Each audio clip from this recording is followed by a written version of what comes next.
मुमकिन नहीं हर वक्त मेहरबा रहे ज़िंदगी में, कुछ लम्हे जीने का तजुर्बा सिखाते हैं। हेलो दोस्तों, नमस्कार। स्वागत है आपका मेरी YouTube channel study fire GK में। और आज के वीडियो में बहुत ही इम्पोर्टेंट टॉपिक की चर्चा करने वाले हैं। भारत सरकार अधिनियम 1919 और भारत सरकार अधिनियम 1935। ओके दोस्तों, जो MPPSC प्री की दृष्टि से बहुत ही महत्वपूर्ण है। 1 से 2 नंबर श्योर हैं अगर आप इसको 1 से 2 बार वीडियो को देख लेते हैं। तो आइए हम स्टार्ट करते हैं कुछ इम्पोर्टेंट फैक्टों से। दोस्तों, भारत सरकार अधिनियम 1919 जो है, इसे मॉन्टेग्यू चेम्सफोर्ड सुधार अधिनियम के नाम से भी जाना जाता है। जैसा कि आप देख पा रहे होंगे, मॉन्टेग्यू चेम्सफोर्ड सुधार पर आधारित भारत सरकार अधिनियम 1919 को प्रथम विश्व युद्ध के परिणाम स्वरूप अधिनियमित किया गया था। ओके दोस्तों, नेक्स्ट बात करेंगे युद्ध में भारतीय भागीदारी और साथ ही युद्ध के दौरान होम रूल आंदोलन एवं क्रांतिकारी आंदोलन के कारण ब्रिटिश सरकार पर संवैधानिक सुधार प्रस्तावित करने के लिए दबाव बना हुआ था। तो दोस्तों, अच्छा, नेक्स्ट एक और इम्पोर्टेंट पॉइंट बनता है दोस्तों, द्वैध शासन जो है प्रांतीय स्तर पर शासन की दोहरी प्रणाली को प्रारंभ किया गया। इस अधिनियम के अकॉर्डिंग दोहरी शासन प्रणाली को प्रारंभ किया गया था। इसके तहत प्रांतीय विषयों को दो भागों में विभाजित किया गया है। पहले निर्वाचित एवं उत्तरदायी प्रांतीय सरकार द्वारा प्रशासित हस्तांतरित विषय तथा गवर्नर और उसकी कार्यकारी परिषद द्वारा स्थापित आरक्षित विषय। ओके दोस्तों,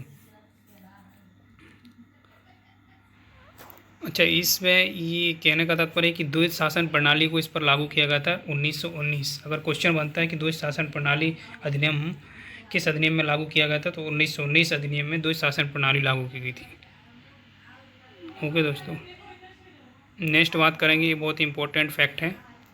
सीमित मताधिकार, इसके तहत संपत्ति कर या शिक्षा के आधार पर सीमित लोगों को मतदान का अधिकार प्रदान किया गया था। अगर देखा जाए दोस्तों कि इसमें सबसे पहले महिलाओं को वोट डालने का अधिकार दिया गया था भारत सरकार अधिनियम 1919 के अकॉर्डिंग। तो वही कहने का तात्पर्य इसमें।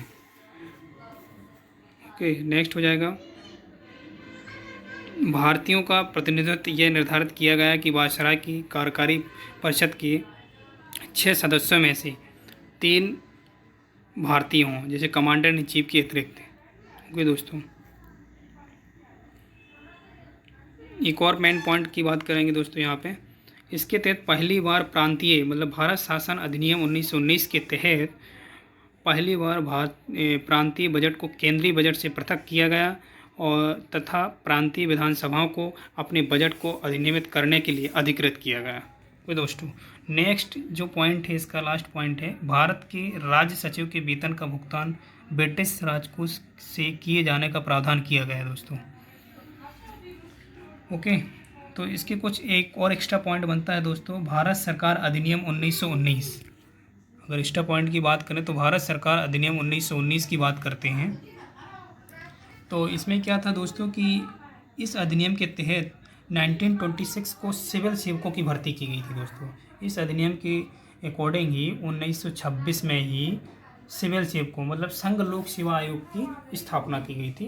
भारत सरकार अधिनियम 1919 के अकॉर्डिंग 1926 में सिविल UPSC की स्थापना की गई थी दोस्तों। इंपॉर्टेंट पॉइंट है, आप याद रखिए, क्वेश्चन बनेगा कि UPSC केंद्रीय लोक सेवा आयोग या संघ लोक सेवा आयोग की स्थापना किस अधिनियम के अकॉर्डिंग की गई थी। ये दोस्तों, तो आप याद रखिए 1919 भारत सरकार अधिनियम के तहत की गई थी। ओके दोस्तों, अब नेक्स्ट बात करते हैं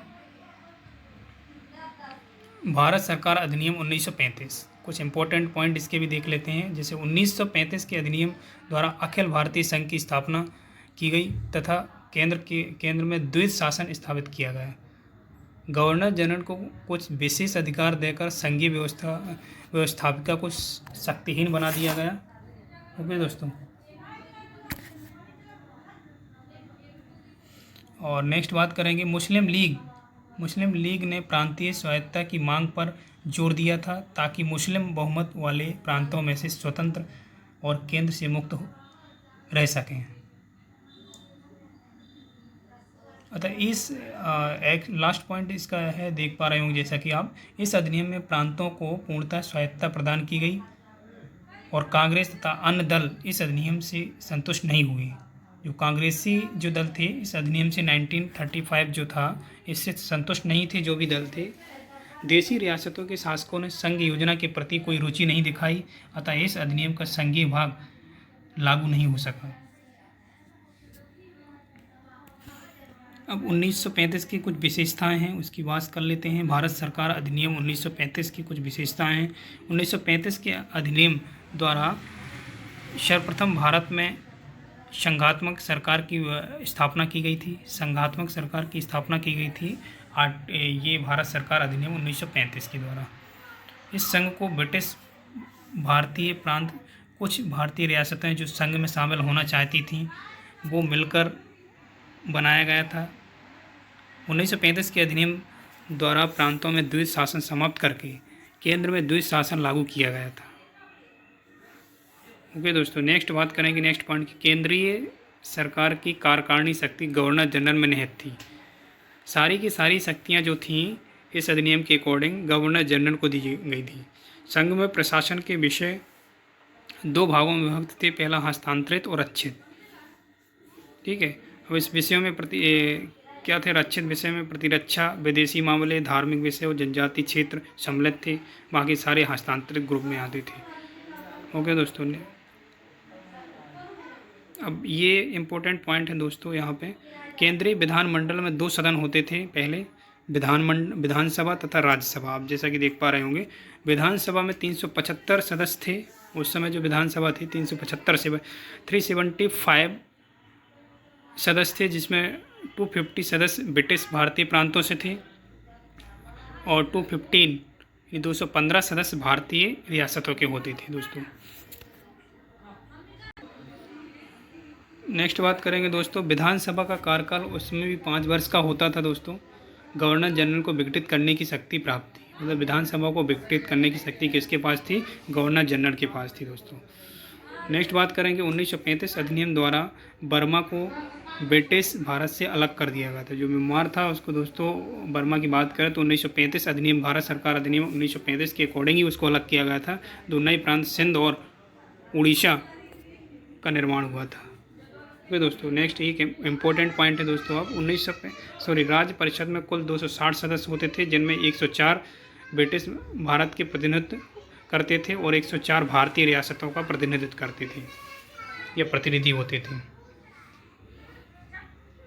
एक और नेक्स्ट पॉइंट है, धन विधेयक पर विधानसभा की शक्ति अत्यंतिक थी। किसी विधेयक पर गतिरोध की दशा में गवर्नर जनरल संयुक्त अधिवेशन बुला सकता था। जो अधिवेशन बुलाने का कार्य करता था दोस्तों, वो गवर्नर जनरल किया करता था उस समय। उच्च सदन विधान परिषद तथा निम्न सदन विधानसभा कहलाता था। उच्च सदन जो होता था उस समय का दोस्तों, जैसे आजकल जो अभी जो वर्तमान में सरकार है उसको उच्च सदन राज्यसभा को बोला जाता है। ओके, उसी प्रकार क्या उच्च सदन विधान परिषद को बोला जाता है और निम्न सदन विधानसभा। गवर्नर को 3 प्रकार की शक्तियाँ प्राप्त थीं: विवेकीय शक्ति, विशिष्ट उत्तरदायित्व शक्ति और मंत्रिमंडल की सलाह से प्रयुक्त शक्तियाँ। प्रांतीय सूची में समाविष्ट सभी विषयों पर प्रांतीय विधानमंडलों को विधि बनाने की अत्यंतिक शक्ति थी। वे समवर्ती विषय पर भी विधि बना सकते थे। ओके, नेक्स्ट और इम्पोर्टेंट पॉइंट की बात कर लेते हैं।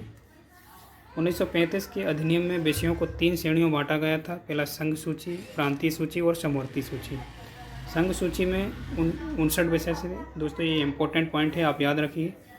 59 विषय थे संघ सूची में। अखिल भारतीय हित के विषय में इसमें आते थे। प्रांतीय सूची में 54 विषय थे और समवर्ती सूची में 36 विषय थे। याद रखिए दोस्तों ये।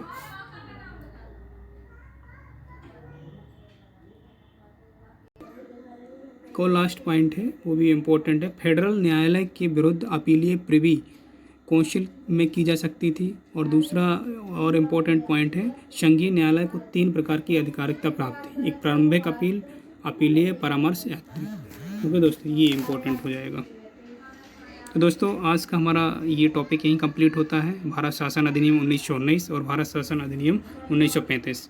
दोस्तों, वीडियो आपको हेल्पफुल लगता है तो लाइक और सब्सक्राइब करिए और दोस्तों के साथ शेयर करिए। ओके, मिलते हैं कल किसी नए टॉपिक के साथ। तब तक के लिए आपसे विदा लेते हैं। धन्यवाद, जय हिंद।